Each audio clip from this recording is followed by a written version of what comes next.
سلام. عرفتي شنو هي اخيب حاجه ممكن توقع لك؟ هي انك تولد في وسط مجتمع كيتنمر عليك، كيحتقرك، كينقص منك، حتى كيوصلك المستوى ديال انك تولي كتكره راسك. بالشعاع مشوهه، يا ساحره يا جنيه، يا سودة، يا مشوهه، يا شريره، انت مشوهه مش حلوه بالشعاع. وهذا الشيء اللي وقع لهاد البنيته اللي سميتها مايا. تولدت وعندها توحيمه في وجهها. من طبيعه الحال هذه شي حاجه اللي ماشي عاديه، ماشي كلنا كنتزادوا بتوحيمات في الوجه، واللي شافها راه طبيعي غتجيه في شكل، حيت ما موالفينش نشوفوا الناس بحال هكا. ولكن واش هي اختارت انها تولد بحال هكا؟ واش هاد التوحيمه اللي عندها في الوجه شي حاجه خايبه؟ من طبيعه الحال لا.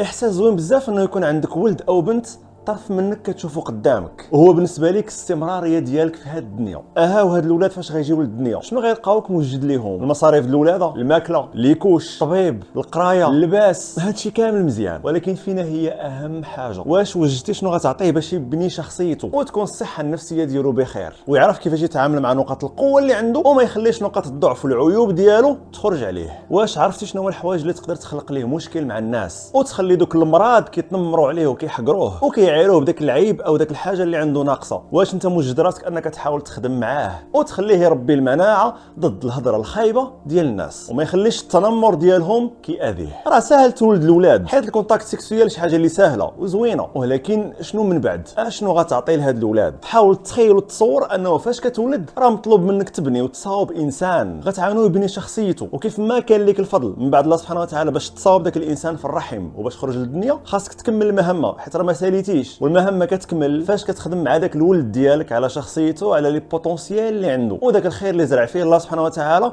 وانت خاصك تسقيه بالعلم بالتربيه بداك الشيء كامل اللي خاصك تعلمه قبل ما تولد. وهكا فاش غيكبر غيكون صالح لراسو، صالح لكم نتوما كوالديه، وصالح لينا حنا كمجتمع. وفي نفس الوقت عاوتاني خاص نحظي من ان ولدي ما يكونش باسل، ما يكونش فيه الدساره والعياقه ويبقى يأذي عباد الله ويعقد الدراري والبنات اللي كيقراو معاه، وغيكبروا معاه دوك العادات الخايبه بحال التنمر، وما يقدرش يجلس مرتاح الا الا هضر بطريقه خايبه على الناس واذاهم وشافهم متاثرين، عاد هو كيرتاح. الا قدرت نحظي مع هذا الشيء كامل غنولد ولد غادي نربيه مزيان، غنعطيه الخير اللي كنعرف، ونتعلم على قبل هذا الشيء هذا، ونسول الناس ونستشر مع اهل الخبره، ونعرف شنو هما الحوايج المميزه في ولدي، شنو هما المشاكل ونقاط الضعف اللي عنده باش ما نخليهاش تكبر. وفي نفس الوقت عاوتاني نحضي ولدي من مسالك السوء، ما نخليهش يضحك مع ناس خايبين، ما نخليش التليفون والسوشيال ميديا يأذيوه ويضروا شخصيته اللي انا كنحاول كأب ولا كأم نخدم عليها. الا اجتهدت وحاولت ندير هذا الشيء هذا راه هذه هي التربيه ديال بصح. شي حاجه اخرى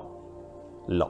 دابا غير قول لي بالله عليك، واش هذا الوجه بهذا التوحيمه اللي فيه واش ماشي زوين؟ متاكد ان نسبه كبيره منكم بان لهم وجهها زوين والتوحيمه دايره واحد التاتش زوينه وسبيسيال، ولكن كيفاش حنا نسبه كبيره منا بان لهم ان مايا الوجه ديالها زوين وداك التوحيمه ديالها حتى هي زوينه وعطيها لمسه زوينه بزاف، ومع ذلك هي كتشوف راسها خايبه مقتنعه بهذا الشيء وكتغطي النص ديال وجهها. السبب من طبيعه الحال هو التنمر ديال صحابها في المدرسه وديال الدراري في الحومه وديال الناس اللي واخا كبار ولكن هذا عندهم ما كبيرش وكيزيدوا يكملوا عليها اكثر. والباهيه كتزيد تكمل فاش والديها اللي نورمالمون هما اللي خصهم يوقفوا معاها، هما اللي يبنيوها من الداخل، هما اللي يخليوها تشوف راسها زوينه ويقنعوها بهذا الشيء هذا. والديها مع الاسف ما داروا حتى شي حاجه من هذا الشيء، بالعكس كيقولوا ليها حنا ما عندنا ما نديروا، انت مشوهه بحال هكا، وهذا الشيء اللي عطى الله. شو بيقولوا لك ماما وبابا؟ بيقولوا لي روحي شو بدنا نسوي؟ كيف عرفتي؟ اخواتك بدافعوا عنك بالمدرسه؟ اخوتي ما بيحبوني، قال لي روحي من هون، ما بيجي بلعب ما بيخليني العب لانه انا مش حلوه. سكت المدرسه. ليش تركت المدرسه؟ انا بضلوا فاتي بتنمروا علي. هادشي اللي دار لها بروغراماسيون ديال دماغها وخلى اللاوعي ديالها يتعمر بالفكره ديال انها خايبه بشعه، والمظهر ديالها كيخلع. سنوات هي كتسمع هاد الهضره هذه حتى ولات شي حاجه مسلمه، والداخل ديالها ولا مقتنع بهذا الشيء. وحتى الا قال لها شي واحد انت راكي زوينه او المظهر ديالك زوين او داك التوحيمه عاطيك واحد اللمسه زوينه، كتجيها هضره اللي في شكل وما كتقدرش تقبلها، وربما كتقول مع راسها هذا الانسان اللي كيقول لي بحال هكا راه غير كيكذب عليا. انت كثير حلو. لا مش حلوه، انت ما شايف ناس تاني. ما عرفتش واش والديها والناس اللي كيتنمروا عليها وكيهضروا عليها خايب وكيحتقروها ما عرفتش واش واعيين بالخطوره ديال هادشي اللي كيديروه. واش ما كيبان لهمش انهم خرجوا على انسان، خرجوا على بنيته يلا قالت بسم الله في الدنيا وخلاوها تفكر في الموت اكثر من الحياه، وحاولت شحال من مره انها تزول داك التوحيمه بالموس بشي حاجه اللي ماضيه، حاولت تحرق راسها حيت فعلا تعقدت وصلت لمستوى اللي خايب، وهادشي هذا كيضر في الخاطر. دابا هاد البنيته مايا عندها توحيمه في وجهها، وسبحان الله هذاك التوحيمه جات بشكل زوين، وكيف ما قلنا عاطيها واحد التاتش زوينه في وجهها. وفي هذا الزمان اللي حنا فيه بنادم اصلا كيقلب على التميز في العقليه وحتى في الشكل. مايا عطاها سيدي ربي هذه الميزه، ودابا تصور معايا كون والديها عندهم الوعي الكافي باش يخليو بنتهم تقتنع بلي داك التحيمه هي علامه مميزه ما كاينه عند حتى واحد، وهذه العلامه هي اللي غتخلي الناس يعقلوا عليها دغيا ما يقدروش ينساوها بالزربه، وفي نفس الوقت هي غتقتنع براسها انها انسانه مميزه، انسانه ما كاينش بحالها في الدنيا. دونك هادشي غيعطيها الجهد والقوه والرغبه في انها تخدم على راسها اكثر، وغتبغي تكون سبيسيال في كل شيء ماشي غير في وجهها. غتعطي في قرايتها اكثر وغتبغي تكون متفوقه. التعامل ديالها مع الناس غيكون تعامل زوين، وحتى الا لقات اللي يعاونها باش تقلب على المواهب والملكات اللي عندها لداخل ديالها وتطورهم في راسها، غيكون ساهل عليها تخدم عليهم بالزربه، وغتبغي تستثمر في راسها باش بهذه الطريقه هذه غتبين للعالم انها انسانه سبيسيال في كل شيء. وشوف على فرق شحال كبير، نفس التوحيمه اللي عقدات مايا في حياتها كان ممكن تكون هي السبب في الخير والتميز ديالها، وكل شيء مرتبط بالنظره ديال الناس، بدايه من والديها والعائله ديالها وصحابها والناس اللي كتعرف، كيفاش تعاملوا معاها من النهار الاول، كيفاش خلاوها تشوف راسها، وكيفاش ولفوها التعامل مع التوحيمه ديالها. الله سبحانه وتعالى وصانا وقال لنا عسى ان تكرهوا شيئا وهو خير لكم. اي حاجه فينا تقدر تكون كتبان لنا خايبه، شي حاجه اللي عيب، ولكن هي في نفس الوقت راه موراها بزاف ديال الخير، غير حنا مازال ما شفناه، مازال ما بان لينا. وواحد الحاجه لاحظتها ربما تكون حتى انت لاحظتيها، هي ان هاد البنيته واخا العذاب النفسي واخا التنمر واخا التكرفيس اللي دوزاتو، عندها شخصيه زوينه وعندها الجرأه انها تجي في برنامج تلفزي قدام الملايين ديال الناس وكتهضر بطلاقه ما كاينش مشكل. ونسبه كبيره ديال الناس منهم داك المتنمرين اللي عقدوها في حياتها ما يقدروش يكونوا جالسين في بلاصتها وكيهضروا بنفس الطريقه اللي هضرت هي. اكثر من هكا كانت عندها القوه انها تخلي مقدم البرنامج هو يعري الشعر ويورينا النص ديال وجهها اللي كتحشم انها توريه للعالم. الشوفه ديالها في ذاك اللحظه بينت حجم القوه اللي عندها لداخل، وفعلا وصلت لينا وحسينا بها. هذا الخير اللي عند مايا بصراحه ما خصوش يضيع، وان شاء الله تقدر تقتنع بداك التوحيمه وتلقى الناس اللي ياثروها ويحتويوها ويعالجوا داك الجراح اللي عندها لداخل ويخليوها تشوف راسها انسانه زوينه، حيت راه فعلا هي اصلا زوينه. خاص غير الفكره اللي عندها في الراس، داكشي اللي مانستالي في اللاوعي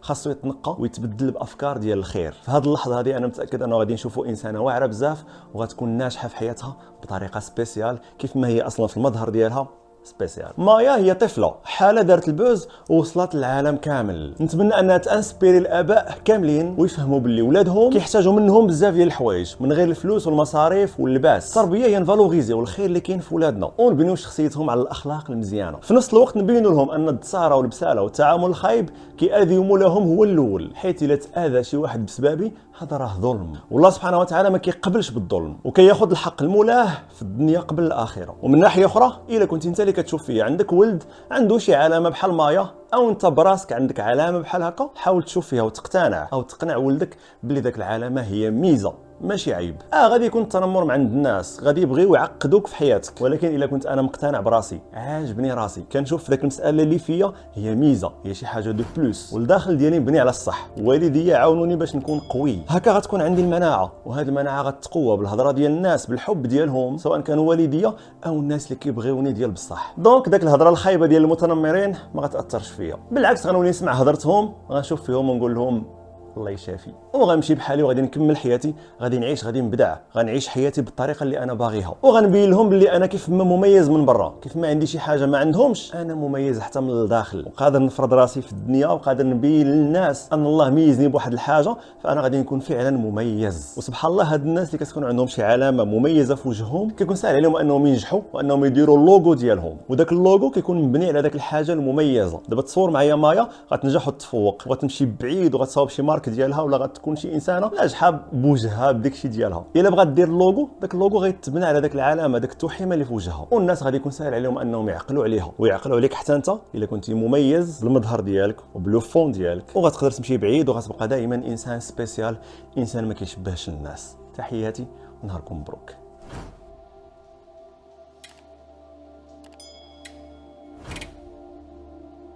انت كتير كتير كتير كتير